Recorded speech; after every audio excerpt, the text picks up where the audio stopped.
시간에라도 우리의 형편과 상황과 능력과 관계없이 여전히 하나님은 하나님으로서 하나님의 일을 하고 계시다는 말씀입니다.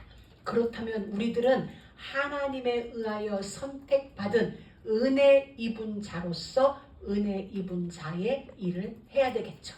왜냐하면 하나님은 하나님의 일을 하고 계시니 우리는 우리의 일은 무슨 일? 제단을 쌓는 일, 예배하는 일, 그 일을 해야 됩니다. 그래서 오늘 이 예배가 우리 모두에게 성공되어지는 예배가 되기를 주의 이름으로 축복합니다. 지금 저의 이 역시 워킹을 안 하고 있어요. 그래서 저도 지금 성령님께 의지해야 되는 형편입니다. 아니 정말로 간절히 성령님의 도우심을 구하는 시간입니다. 하나님께는 이유가 있겠죠.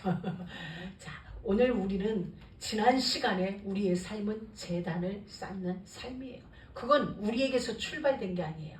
하나님이 우리에게 명하신 바 제단을 쌓도록 말씀하셨어요. 오늘 또 제단을 쌓는 우리에게 하나님은 하나님의 율례를, 하나님이 정하신 규례를 우리 가운데에 선포해주고 계신 것입니다. 그렇다면 이건 무슨 말이냐면 우리는 이렇게 살아야 된다, 살아지게 되어 있다, 그 말씀인 거죠. 그러나 이 21장의 말씀을 우리는 어떻게 봐야 되냐? 하나님을 사랑하고 내 이웃을 사랑하라는 선지자의 대강령. 어느 율법이 큽니까? 물었을 때 예수님이 대답했죠. 주 너희 하나님을 목숨 다해 마음 다해 뜻 다해 사랑해라. 이와 같이 내 이웃을 내 몸과 같이 사랑하라 하신 그 말씀.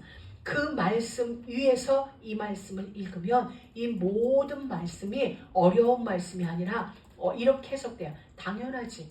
그렇게 해야지. 이렇게 되어지는 거야. 그래서 우리 가운데서도 하나님의 모든 말씀들은 규례는 우리의 삶에 들어와서 우리가 그 규례를 바라볼 때에 이건 무거운데 힘든 데가 아니라 하나님을 사랑하는 자, 그 뜻대로 부르심을 입은 자의 삶, 위의 것을 쫓는 자, 그의 시민권이 천국에 있는 자의 삶은 당연하지. 이렇게 되어지지. 이렇게 되어지는 거예요. 오늘 말씀은 이렇습니다. 내가 백성 앞에 세울 율례는 이러하니라. 너희들이 살아감에 있어서 너희들의 삶 속에서 지켜져야 할 규례는 바로 이런 것이다 하면서 하나님은 우리에게 세 가지를 말씀해주고 계세요. 세 가지의 판례, 세 가지의 규례를 말씀하시는데 가장 먼저 말씀하시는 게 뭐냐면 종에 관한 율례예요. 하나님을 사랑하고 이웃을 사랑하려면 하나님에 관한 것, 이웃에 관한 것이 먼저 와야 되지 않을까? 근데 왜 하나님은 종에 관한 규례를 먼저 주셨을까요? 우리도 그 전장 20장에서 10가지 계명을 받을 때 하나님이 말씀하셨어요. 나는 너희를 애굽 땅 종되었던 곳에서, 우리가 전에 종이었기 때문에, 우리가 종이었었는데 우리는 종된 삶을 청산하게 되어졌죠. 근데 우리의 어떤 의지, 우리의 노력, 우리의 간절함으로 우리의 종된 삶이 청산된 것이 아니라 오로지 하나님의 은혜였어요. 그걸 하나님은 늘 잊지 말라는 거야. 너가 나에게서 값없이 은혜를 받았기 때문에 너의 삶도 받은 그 은혜를 거저 받았으니 거저 주는 그 삶. 하나님은 우리에게 은혜 받은 자의 삶을 우리에게 말씀하고 계신 것입니다. 은혜 받은 자는 어떠한 삶을 살아야 되냐? 은혜 베푸는 삶을 살아야 되죠. 그것은 어떤 의미에서 베푼다라기보다는 내가 그저 받았으니까, 선물로 받았으니까 나 또한 베풀 수 있는 자리에 있을 때에 베푸는 삶, 그걸 하나님은 말씀하고 계세요.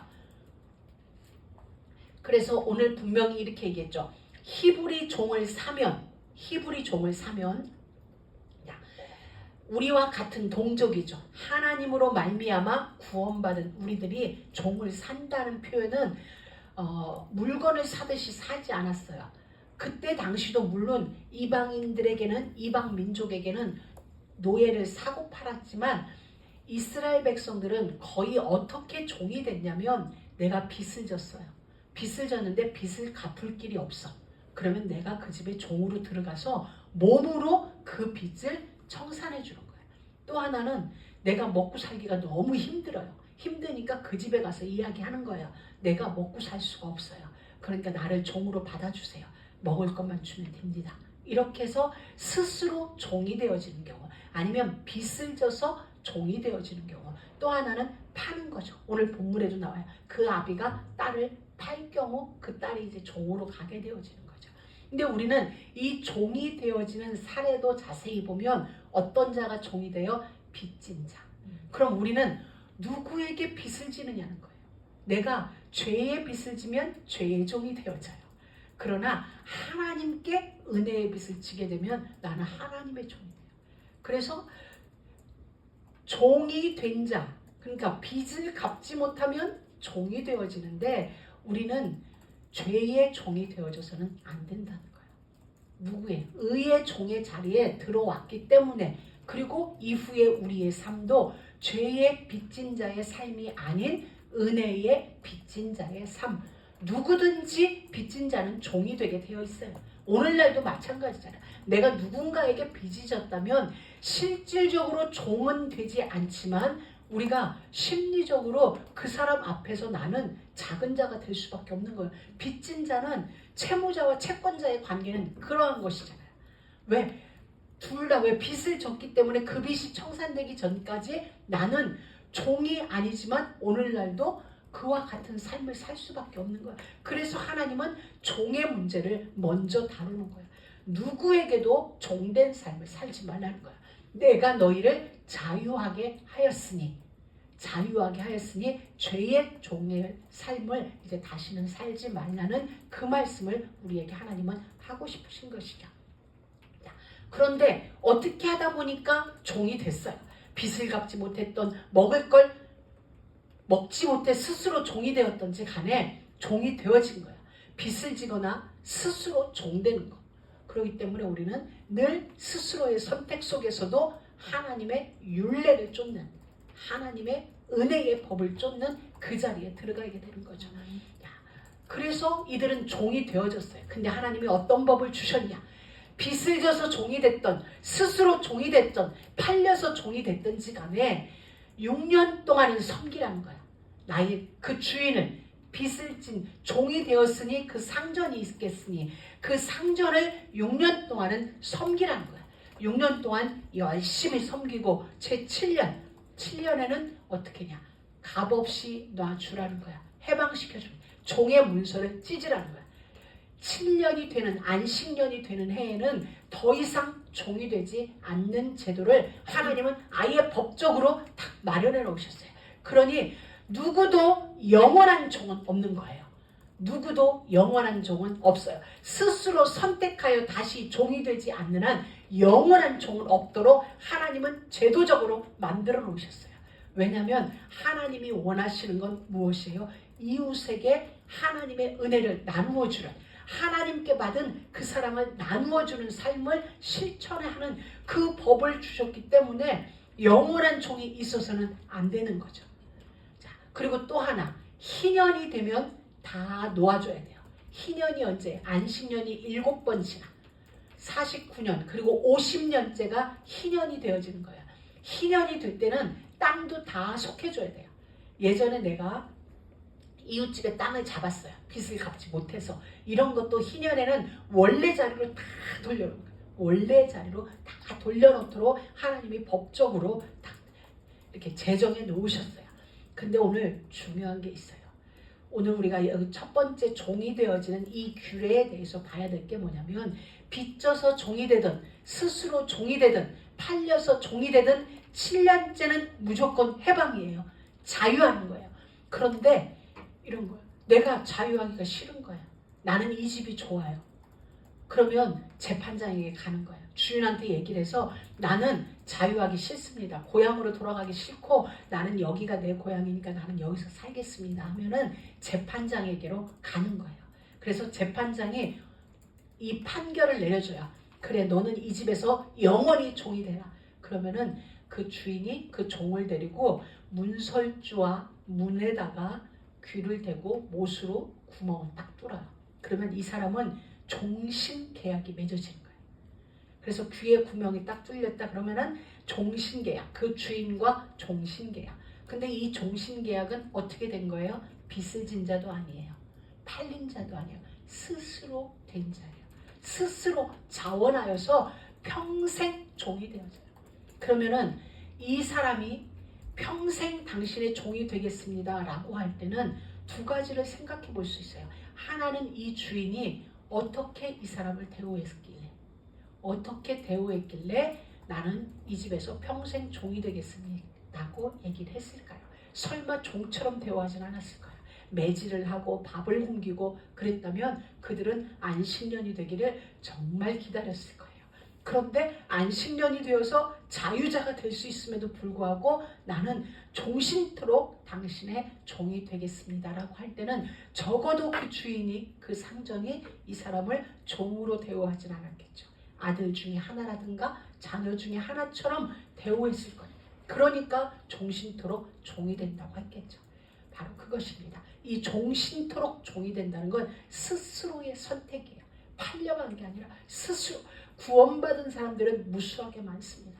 광야에 200만 명 가까이 우리가 애굽에서 출애굽을 했고 홍해를 건너왔어요.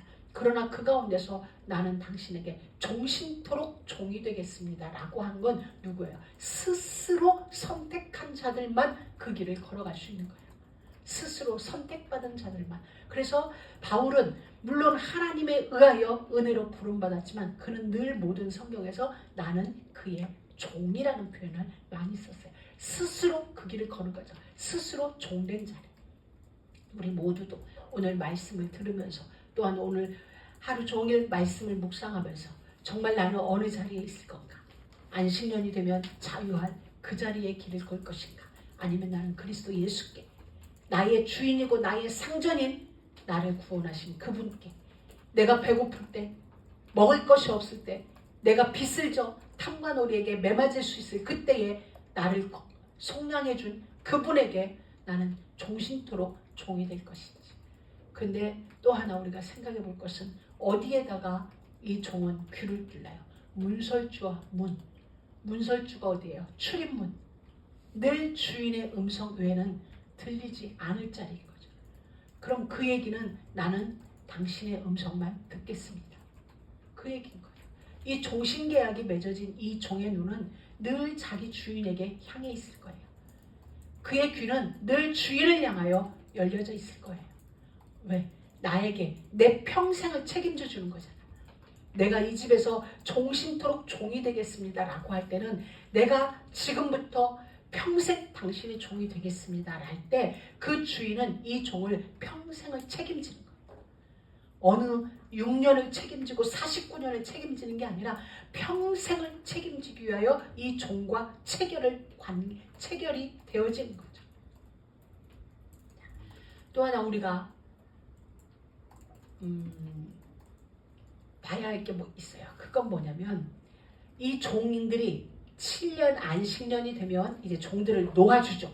자유자가 되도록 놓아주죠. 놓아주는데 어떻게 놓아줘? 신명기서에 보면 전에도 한번 우리 주일 말씀에서 보았을 것입니다. 종으로 놓아줄 때는 그냥 놓아주는 게 아니야. 그에게 먹을 걸 줘야 돼요. 그가 농사 지을 수 있도록 양무리 중에서 신명기 15장 13절 14절 아마 거기 어디 될 것입니다. 그에게 양무리 중에서 좋은 것, 그가 가지고 있는 양식 중에서 토지 중에 좋은 것을 해서 이 종이 다시 종이 되지 않도록 그에게 풍성하게 먹을 것을 주어 내보내게 돼 있어요. 신명기서에 보면은. 그런데 하나님이 여기 있네요.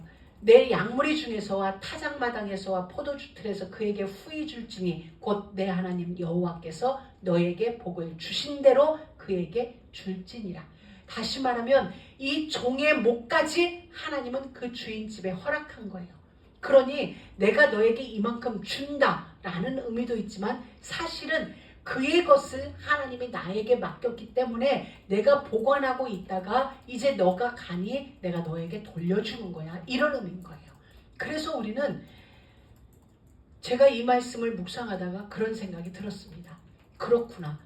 우리가 다른 건 헌금이라고 할 수 있어요. 그러나 선교에다가는 헌금을 붙이면 어쩌면 안 될 수도 있겠다는 생각이 든 거야. 선교는 헌금이 아니라 선교비라야 되지 않을까? 선교금 뭐 이렇게 하여튼 왜냐면 하나님이 그들의 것을 그들의 몫을 나에게 주셔서 내가 잘 경영하고 있다가 때가 돼서 그들에게 돌려주는 거기 때문에 이건 어쩌면 헌금이 아니어야 더 성경적일 수도 있겠다는 생각이 오늘 이 말씀을 묵상하면서 제게 들게 된 거예요. 그래서 우리는 7년 그 다음에 희년에 있어서 희년에는 땅까지 돌려줘. 그래서 그가 다시는 종이 되지 않도록 예수님이 가늠한 여인에게 그런 말씀을 하셨죠. 나도 너를 정죄치 않으니 정죄하는 사람들이 있나 봐라. 없어. 나도 너를 정죄하지 않으니 다시는 죄를 짓지 말아라. 하나님이 그것과 같은 원리예요. 그냥 보내지 않고 미래를 그 여인에게 답을 줘요. 미래에 대한 답을 보면서 다시는 죄의 종이 되지 말아라. 다시는 육신의 종이 되지 말아라 하고 그 여인에게 자유를 주죠. 지금 예수님이 그 여인을 찾아오지 않으면 예수님이 그 여인에게 자유를 주지 않으면 이 여인은 돌에 맞아 죽는 겁니다. 근데 예수님이 복음이 그 여인에게 찾아가면서 죽을 자가 살아나는 은혜가 임하여졌어요. 만약에 이 집에서 6년 동안 일을 한 사람이 나가는데 자기 수중에 무엇이 있겠어요? 먹을 게 없어서 종이 됐는데 빚을 져서 종이 됐는데 맨몸으로 내보낸다면 일주일 먹을 양식만 내보낸다면 일주일 후에 그는 뭐가 되겠어요? 도둑이 되든지 다시 노예가 되든지 둘 중에 하나겠죠. 그러니 하나님은 다시 노예가 되지 않을 다시 종이 되지 아니할 그 자유를 주시는 거예요. 하나님이 우리를 구원하신 것은 다시는 죄의 종이 되지 않을 구원을 주신 거예요. 완전한 구원을 주신 거예요. 모자란 구원을 주신 게 아니라 다시는 죄의 종이 되지 않을 만큼의 은혜를 우리에게 미래에 대한 약속을 토지를 우리에게 주신 거예요. 충분한 것을 하나님은 주신 거예요. 우리가 그 사실을 분명히 알아야 돼요. 그냥 단순히 노예를 해방시키는 게 아니라 이 속에 숨어져 있는 이 속에 내재되어 있는 하나님의 의미는 그거예요. 다시는이야. never. 우리를 구원하심도 완전하고 완벽하고 지금뿐만 아니라 미래까지 완전히 해결한 거예요. 오늘 이 종은 6년, 7년째 해방될 때는 과거 끝나요. 더 이상 나는 노예 아니에요. 더 이상 빚이 없어요. 완전히 과거가 끝났어요. 지금까지 노예였지만 주인이 나를 내보낼 때 다시는 내가 노예이지 않아요.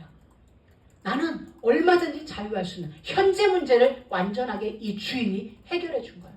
토지를 나눠줘요. 내가 미래 먹을 양식까지 다시 죄의 종이 되지 않을 만큼 종살이하지 않아도 될 만큼 내게 풍성하게 양무리 중에서와 포도주 틀에서와 풍성하게 우리에게 줘요. 미래 문제까지 완전 해결이에요.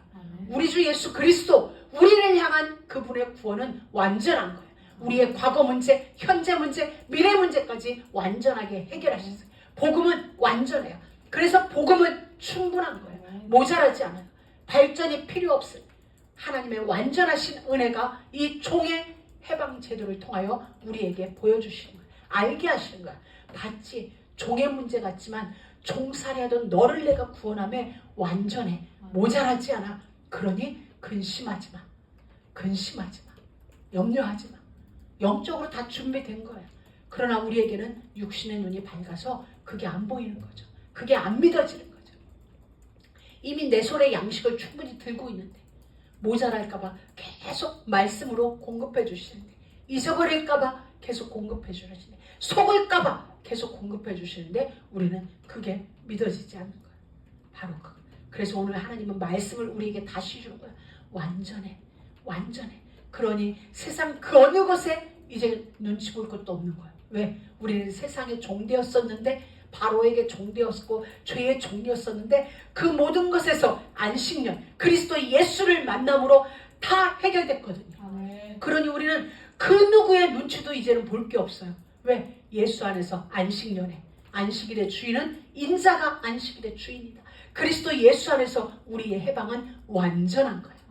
그래서 지금도 하나님은 우리 가운데 하나님의 일을 하세요. 지금도 우리 주 예수는 우리 가운데 오셔서 그리스도의 일을 하고 계세요. 우리의 구원은 이루어졌지만, 완전하게 이루어졌지만 순간순간 우리가 놓칠 수 있으니까, 속을 수 있으니까 여전히 내 안에 계시다는 거죠. 성부 하나님, 그 하나님은 여전히 내 안에 계세요. 우리의 구원을 이루신 성자 예수님, 내 안에 계신 예수님과 동일하신 분이에요. 십자가에 못 박여 죽으시고 다시 사시고 재림주로 다시 오실 그 예수님은 여러분 안에 있는 예수님과 동일하신 하나님이에요. 다른 분이 아니에요. 성령 하나님은 예수님과 함께 하셨고, 그 모든 제자들과 함께 하셨던 그 성령 하나님은, 마가다락방에 임하였던 성령님은, 안디옥 교회에 지도하셨던 그 성령님은 지금도 우리 안에서 우리의 인생을 동일하게 설계하고 인도하고 이끌고 계세요. 그 삼위 하나님을 우리는 믿는 거예요. 그게 우리 안에 이루어지는 복음 회복이고 복음 망대고 복음으로 말미암는 은혜의 축복인 거예요. 이게 우리에게 놓쳐지지 말라고, 잊혀지지 말라고 10가지 계명 뒤에 제단을 쌓아라 그러면서 하신 말씀이 바로 종들에 관한 이야기였어요. 너가 바로 이랬는데 이렇게 됐어. 우리의 문제가 어떻게 해결되었는지 하나님이 다시 한번 보여주시는 거예요. 그 다음에 이루어지는 일이 뭐예요? 상해죄.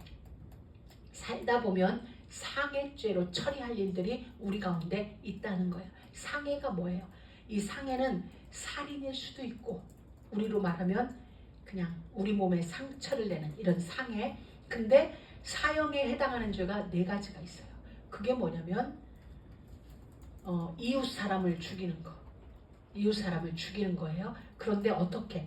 고의적으로 죽이는 게 있어요. 어떻게 하다 보니까 실수로, 나도 모르고 차 뒷바퀴로 치던가 이렇게 해서 실수로 죽이는 것은 하나님이 도피성을 두고 도피성 제도에 피난 가도록 되어 있어요. 그러나 짐짓지고 계획적으로 고의적으로 죽여야지 작정하고 죽인 건 안에 들어가 있어도 잡아 끌어내서 처리하도록 하나님을 하셨어요. 왜 그랬어요? 살인은 곧 누구를 죽인 거예요? 그 사람의 주인을 해야 하는 일이에요. 이 사람은 누구 거예요? 우리는 누구예요? 구원받은 우리는 우리의 주인이 누구예요? 우리의 상전이 누구예요? 하나님이에요. 우리 모두는 죄의 종이었는데 우리를 건져내시니까 하나님이시니 우리는 그분의 종신종이에요. 이 종의 모든 생사여탕권, 이 종의 모든 재산권, 소유권은 누구에게 있어요? 주인에게 있어요. 그런데 내 이웃의 종을, 내 이웃 사람을 죽였다. 결국 누구를 해친 거예요? 이 사람의 주인. 그래서 살인죄는 하나님이 살인으로 해결하게 하신 거예요. 여기에는 긍휼이 없어요. 도피성이라는 제도를 주었음에도, 그 안에 들어갔음에도 잡아 끌어내서 그는 반드시 죽일지니라. 왜? 살인은 하나님이 그렇게 무섭게 바라봐요. 여러분, 살인은 많아요. 내가 타인이 나를, 내가 나를, 이 모두가 다 살인죄에 해당해요. 그리고 또 하나, 그 부모를 치는 자. 오늘날은, 예전에는 이런 일이 없었는데 이제 점점 더 물질이 신이 되어진 이 시대를 살아가면서 부모를 거역하는 자, 부모를 치는 자, 부모를 살해하는 자, 이 몽땅 부모에 대하여 2가지로 하나님은 살인죄를 정했어요. 죽이는 자 또한 살인이지만 부모를 저주하는 자 또한 살인죄에 해당합니다. 왜 하나님은 이렇게 부모에 대하여 강경하실까요? 강경하십니다. 왜 강경하셨냐면 그 부모를 통하여 하나님은 하나님을 나타내 보여주고 싶은 거예요. 물론 우리 개개인을 통하여서도 하나님을 보여주셨지만 우리의 실질적으로 우리의 영적 부모는 누구예요? 하나님이에요. 우리의 생명의 근원이 하나님께 있어요. 그렇기 때문에 육신의 생명의 근원도 우리는 부모로부터 받게 됐죠. 그래서 하나님은 이 부모와 육신간의 관계인 부모 관계를 통하여서도 하나님과의 관계를 보여주고 계신 거예요. 그러니 부모를 죽이는 자, 부모를 저주하는 자, 둘 다 사형에 해당하는 거예요. 그렇게 하나님은 부모에 관한 것을 엄격하게 다루고 있습니다. 또 하나는 어떤 게 사형에 해당하냐면, 사람을 오늘 본문에 보면 후린자라고 그랬어요. 먼저 사고 파는 자, 매매하는 자, 인신매매. 그래서 그 사람을 팔았든지 사람을 납치해서, 그러니까 후렸다는 표현은 납치한 거예요. 납치해서 그 사람을 팔았든지, 또한 납치해서 자기 수하에 두고 있든지, 납치해서 내 어떤 필요를 채우든지, 납치 사건과 관련된 모든 건 하나님의 사형죄예요. 왜? 이 사람의 생존권이 있거든요. 하나님은 이 사람에게 주신 자유, 이 사람에게 주신 생활 영역이 있는데 그것을 지금 회방하는 거잖아요. 그러면 결국은 누구를 회방하는 거야? 하나님이 주신 하나님의 권한을 회방하는 일이 되어져요. 그래서 사형에 해당하는 이 네 가지 죄를 자세히 보면 하나님과의 수직과의 문제요, 사람과의 수평과의 문제. 10계명을 회방하는 자가 되는 거예요. 이 네 가지 죄는 그 안에 다 들어가 있는 거예요. 그래서 하나님은 이 문제를, 그래서 저는 이 부분을 납치하고 매매하는 일을 보면서 그 옛날에도 이런 사건은 있었구나. 이런 사건은 있고 앞으로도 있게 되어지네. 그러니 우리 목사님이 가끔 이야기하시는 이미 이 말씀을 통하여 앞으로 있을 재림 시기까지 있을 그 모든 것에 대하여 이미 판결을 내려놓으신 말씀을 통하여 이 성경 말씀은 지금도 성경 말씀이고 100년 전에도 성경 말씀이었고 우리 주 예수 그리스도 재림하실 때도 성경 말씀은 법이 되어질 테니 지금 이 모세를 통하여 쓰여진 그 법이 오늘날에도 판결이 되어지는 거고 미래의 그 시점에도 이미 판결이 되어지는 거예요. 하나님은 변화가 없어요. 변화되지 않아요. 시대가 어떻게 변한다 할지라도 그 일이 비일비재한다 할지라도 여전히 하나님 앞에서는 살인죄가 되는 것이고 사형에 해당하는 죄가 되어지는 것이에요. 우리는 이걸 통하여서 하나님이 우리들을 향한 하나님의 보호하심이라고 표현되더라. 하나님의 긍휼하심, 우리를 지키고자 하시는 하나님의 법이 얼마나 엄중한지 하나님은 그 시대에 광야에서 생각해보세요. 광야에서 무슨 사고 파는 일이 있겠어. 그런데도 불구하고 하나님은 그 광야에서 지금 이 시대를 향하여 말씀하신 것 같이 이 시대를 속속히 내다보고 있는 것처럼 하나님은 광야에서 이 법을 미리 주어 놓으신 거예요. 앞으로 시대가 어떻게 변화될지 미리 하나님은 모세에게 이 법을 주신 거예요. 어쩌면 그 시대는 이런 게 한 명도 없었을지도 몰라요. 부모의 말이 법인 시대였는데 그럼에도 불구하고 이렇게 하나님이 딱 제정해 놓으신 거 보면 하나님은 미리 다 보시는 거지. 앞으로 시대의 흐름을. 그래서 성경을 자세히 보면 시대가 보이는 거예요. 앞으로 점점 시대는 어떻게 되어질지가 보여지는 거예요. 이 땅에 일어나는 모든 일들 우리가 볼 때는 어느 날 코로나가 터졌어요. 근데 이미 신명기 28장에 다 기록되지. 우리가 알지 못하는 방법으로 다 기록해요. 다니엘 시대에 이미 세계가 빨리 왕래할 거래. 다니엘은 뭘 받겠어? 뭘 받는지는 모르겠는데 뭐가 그냥 눈앞에 휙 지나가는 거야. 근데 그때는 다니엘은 표현할 길이 없어. 그냥 뭔가 빨리 왕래해지고 지식도 많아지고 지식도 빨라지고 그런 표현할 길이 없어서 빨리 왕래한다. 지식도 많아진다. 근데 우리는 알잖아. SNS, 메신저. 우리는 언어가 있어. 이미 문화됐기 때문에. 근데 다니엘은 몰라. 뭐지? 뭔가 분명히 내 앞에 있었는데 저쪽 나라에 가 있어. 그러니까 표현할 길이 없으니까 그냥 빨리 왕래한다고 표현한 거야. 바로 그건 거야. 그래서 말씀을 보면 우리가 아직 살아보지 못한 미래에 일어날 모든 일까지 말씀 안에는 이미 다 기록되어져 있다는 거야. 더 이상의 예언이 필요 없을 만큼 성경을 통하여 하나님은 미래의 일까지 완벽하게 다 보여주시는 거예요. 그러면서 이제 무슨 일이 벌어졌냐?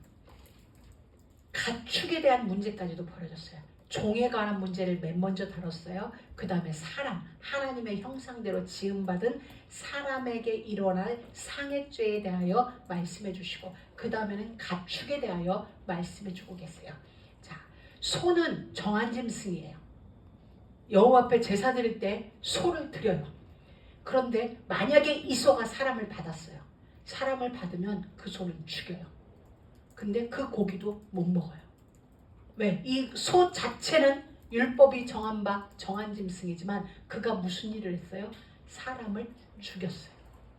사람, 하나님의 형상, 하나님의 주인인, 하나님이 상전인 소를 죽였기 때문에 이 소도 죽이고 고기도 먹지 말고.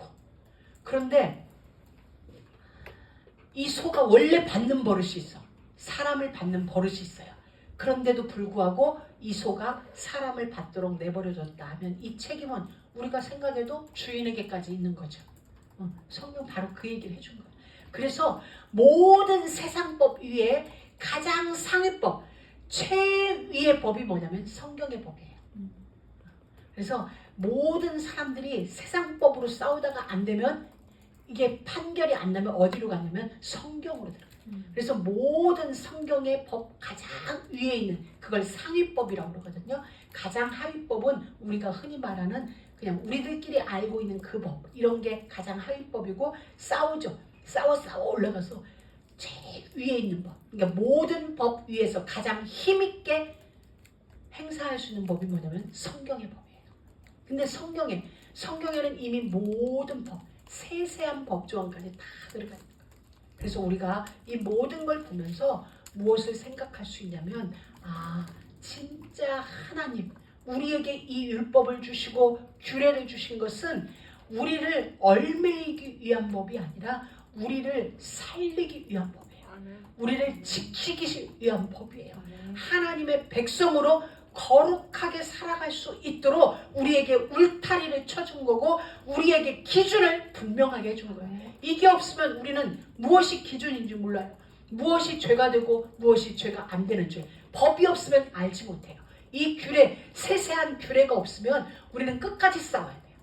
우리 예전에, 지금 이제 미국은 더 나지만 예전에 한국은, 지금은 이제 보험회사라는 게 워낙 차량 보험이 보편화되어 있기 때문에 지금은 괜찮아요. 그냥 보험사 불러, 경찰 불러면 한국도 조용해져요. 근데 저희들 살 때만 해도 보험 든 사람 안 든 사람이 그냥 거의 보험 안 들고 타고, 보험이 뭐야, 보험에 대한 인식이 없을 때 무조건 차 받으면 누가 이겨요? 목소리 큰 사람이 이겼어. 왜냐면 막무가내로 하면은 보험 들어놓고도 어쩔 수가 없는 거야. 근데 지금은 이게 모든 사람에게 인식이 되니까 보험회사 불러 그러면 이제 목소리 큰 사람들도 필요 없어. 그냥 알아서 다 하는 거야. 그냥 에이전트들이 다 알아서 하니까 사고 냈으면 서로 인포메이션만 주고받고 그냥 가면 되잖아요. 근데 옛날 저희 때만 해도 사고 나면 일단 싸우는 거야. 목소리 큰 사람이 무조건 우기고 무조건 싸우고 봐야 돼. 그래서 끝까지 버티는 사람이 이기는 거지. 자, 그런데 그건 뭐예요? 무지함도 있겠지만 하나는 뭐예요? 기준이 없었어요. 기준이 없기 때문이죠. 근데 하나님은 우리 가운데 일어날 수 있는 그런 모든 불화를 한 번에 종식시켰는데, 그게 뭐냐? 규례라는 거예요. 이 규례를 딱 주면서 이스라엘 200만, 지금껏 400몇 년 동안 종으로 살던 사람들이, 종으로 바로가 말하는 게 법이었던 삶을 살았던 사람들이 하루아침에 애굽을 빠져나와서 시내 광야를 이제 가야 되는데, 또 가나안에 들어가야 되는데, 이들은 기준이 없어요. 기준이 있어봤자 어디 기준? 애굽의 기준. 바로가 말했던 기준. 그게 기준이에요. 기준일 수 없는 기준으로 지금껏 살아왔기 때문에 하나님은 이들에게 새로운 기준이 필요했어요. 가나안 땅에 들어가서 정복자로, 그리고 이웃들에게 하나님 나라의 백성된 빛을 망대로서의 삶을 살아야 할 그들에게 기준이 분명해야 했기 때문에 하나님은 이 기준법을 주신 거예요. 살리는 법, 하나님을 증거할 법, 하나님이 어떤 분이신지를 나타낼 법인 거죠. 그래서 예수님이 나를 본 자는 아버지를 보았다. 아버지의 이 모든 법을 삶으로 실현한 분이 예수님이거든요. 그럼 우리 안에 예수가 있다면 어느 날 우리도 그렇게 말해요. 나를 본 자는 예수님을 본 거야. 어찌하여 나보고 예수를 보여달라고 그래? 나를 보면 곧 예수를 본 거야. 어느 날 우리들의 고백이어야 할 거예요. 그리고 이 말씀은 한 가지는 우리에게 기준이고, 우리에게 잣대를 재워주고, 우리에게 울타리 밖으로 넘어가지 못하도록 우리에게 담장을 쳐준 거지만, 또 하나 다른 각도에서 보면 너희가 정말로 나의 백성이라면, 구원받은 나의 백성이고 예수 그리스도를 주로 삼고 성령의 인도함을 받는 너희라면 너희의 삶의 흔적은 이와 같이 되어지게 되어 있어 라는 것을 하나님이 결론을 보여주신 걸 수도 있는 겁니다. 그래서 우리는 오늘도 다른 그 무엇이 아니라 하나님 안에서 정말 하나님을 사랑하고 그 하나님이 말씀하신 바 이웃을 사랑하는 마음이, 긍휼히 여기는 마음이 우리 안에 있다면 이건 사라지게 돼 있어요. 힘겨운 게 아니라 그냥 이렇게 사라지게 됐어요. 몰라도 사라지게 되어 있는 거예요. 왜? 하나님의 성령이 우리 안에서 일하시고 계시기 때문에. 삼위 하나님은 지금도 우리 가운데서 여전히 일하고 계십니다. 그 하나님과 함께 오늘도 동행함으로 하나님 나라의 거룩한 백성, 그 삶의 빛이 증거되어지고 전달되어지는 그 삶의 주인공들이 되기를 주의 이름으로 축복합니다.